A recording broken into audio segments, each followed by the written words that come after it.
बिस्मिल्लाहिर्रहमानिर्रहीम इय्याका नअबुदु व इय्याका नस्तईन।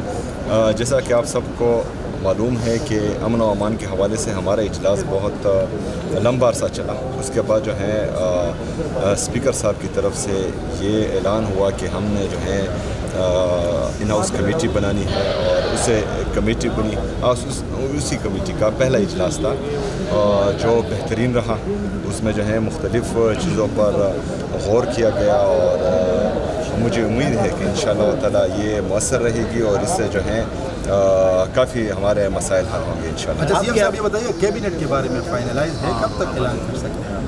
जल्द हो जाएगा। आप इलाके के लोग आज निकले एहतजाज कर रहे हैं, कोई फिर ऑपरेशन हुआ है आपके होते?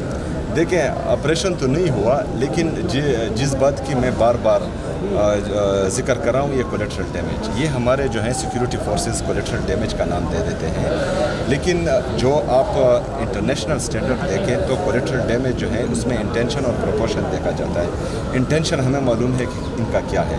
दूसरा प्रोपोर्शन जो है वो 2% रहता है। मतलब अगर 100 दहशतगर्द मरे उसमें 2 सिविलियंस मरे तो वो भी गलत बात है, लेकिन फिर भी जो है वो इंटरनेशनल स्टैंडर्ड का है। यहाँ पर जो है हमारे 21 मासूम लोगों की शहादत हो जाती है और जब हम दहशतगर्द के देखते हैं तो एक दहशतगर्द भी नहीं होता।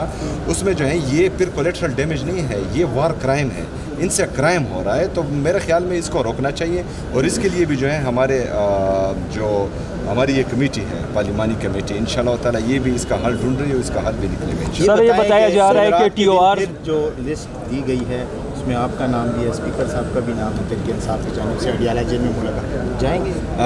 अभी जो है रात को मशवरा करेंगे क्योंकि कल सेनेट का इलेक्शन है, तो देखते हैं कि क्या होता है। सर बैरिस्टर सैफ काबीना कैसा होंगे जो पता लग जाएगा जल्द।